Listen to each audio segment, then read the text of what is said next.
பாலமேடு ஜல்லிக்கட்டு போட்டி நிறைவடைந்திருக்கிறது. முதல் பரிசான காரை தட்டிச் சென்றிருக்கிறார் நத்தம் பகுதியைச் சேர்ந்த பார்த்திபன். 14 காளைகளை தழுவி அவர் முதல் பரிசை தட்டிச் சென்றிருக்கிறார்.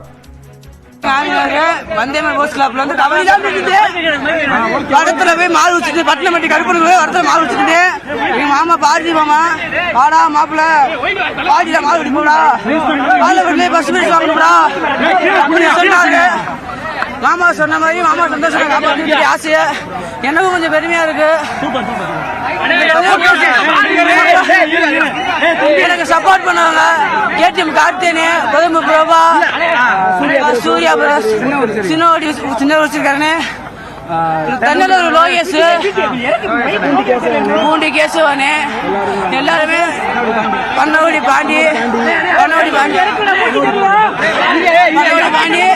எல்லாருமே ஹெல்ப் பண்ணாங்க.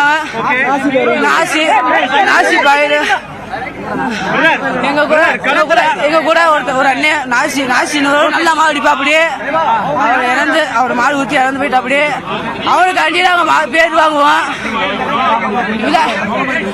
நேற்று அவனியாபுரம் ஜல்லிக்கட்டுல விளாங்குடி அண்ணன் நவீன், அவர் பேர் நவீன் வளர்த்து பிரதேச.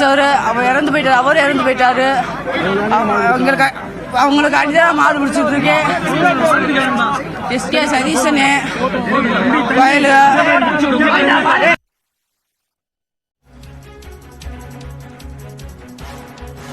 நத்தத்தைச் சேர்ந்த பார்த்திபன் 14 காளைகளை அடக்கி முதல் பரிசை தட்டிச் சென்ற நிலையில் அவர் அளித்த அந்த பேட்டியை பார்த்தோம்.